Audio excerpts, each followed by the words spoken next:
Hello everyone, আমার channel Shanta cooking স্টুডিওতে আমি ফারজানা শান্তা আপনাদের সবাইকে অনেক অনেক ওয়েলকাম জানাচ্ছি।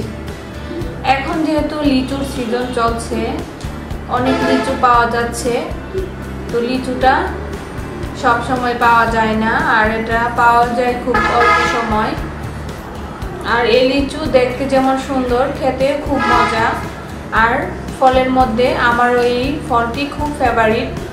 আমি প্রতি বছরই এটা সংরক্ষণ করে রাখি, তাই আজকে আপনাদের সাথে আমি এটা শেয়ার করতে আসছি।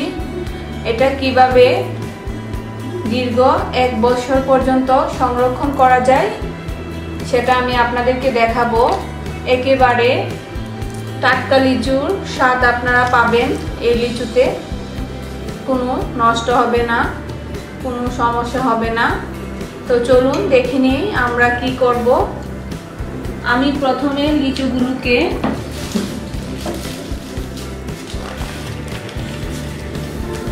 আমি একটা পেপার নিয়ে নিয়েছি। এরকম এই পত্রিকাটা আমি এভাবে ভাগ করে নিলাম। তারপর এখান থেকে আপনাদেরকে আমি দুভাবে সংরক্ষণ করে দেখাবো। আপনাদের যেটা ভালো লাগে ওইভাবেই আপনারা সংরক্ষণ করে রাখতে পারেন। প্রথম পদ্ধতি হচ্ছে একটা পেপারের মধ্যে লিচুগুলো নিয়ে এভাবে নিয়ে নিতে হবে।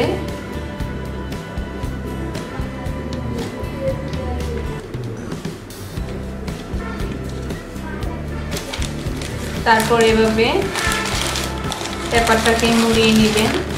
পেপারটা দেওয়ার কারণ হচ্ছে পেপারের মধ্যে আইস জমে না, আর আইস যদি লিচুর মধ্যে লাগে তাহলে লিচুটা নষ্ট হয়ে যাবে। তার জন্য আমি আগে পেপার দিয়ে মুড়িয়ে নিচ্ছি। তারপর আমি একটা পলি ব্যাগ নিয়ে নিয়েছি, এর মধ্যে আমি ভরে নিচ্ছি, ভরে আবার মুড়িয়ে নিচ্ছি।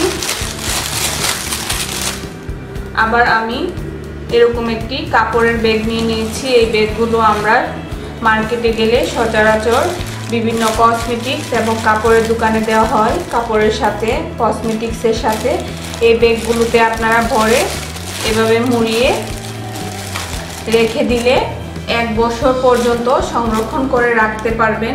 লিচুগুলো একেবারে টাটকা লিচুর মতো থাকবে। এবার আমি আরেকটা পদ্ধতি দেখাচ্ছি। এরকম একটি বক্স নিয়ে নিয়েছি। এবার আমি সবগুলো লিচু বক্সে ভরে রেখে দিব। সবগুলো লিচু এভাবে বক্সে ভরে রেখে দিব।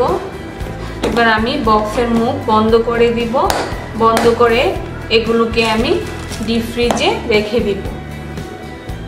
রেখে দিলে এটা দীর্ঘ 1 বছর পর্যন্ত ভালো থাকবে, কোনো নষ্ট হবে না, একেবারে টাটকা লিচুর মতো থাকবে।